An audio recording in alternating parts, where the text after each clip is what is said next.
in the field of climate change, of course, there's an awful lot of media coverage of the climate change issues. So one of the things I try to do is to bring in some material, often from TV or videos that have been made where there's contradictory views on the climate problem, and you can find a video that's totally would say the whole thing's a load of nonsense, it's just the sun, and other videos that might say we're all going to die tomorrow.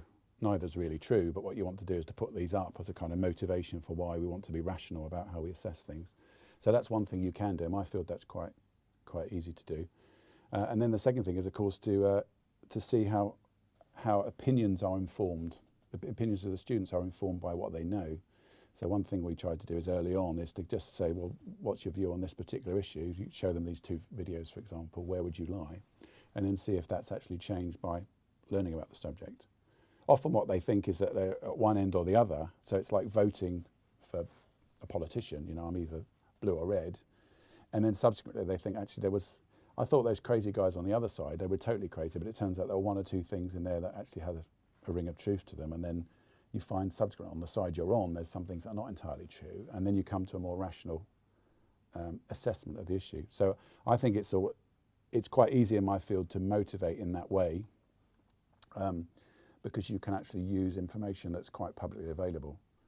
And just before last year's lecture, we had the last year lecture series started, the year before last actually. The climatic research unit in University of East Anglia had this email leak, which was huge big sort of media splash. So it was a good thing to motivate, well, what's the truth here?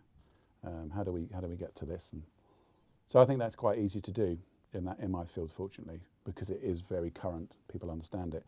But also what you notice is students, the things that students were interested in even 3 years ago, so you put up the coursework material quite often and you give a lecture and you can tell when they're sort of, and it's not just Friday after a Thursday night out, you know, they're just not interested.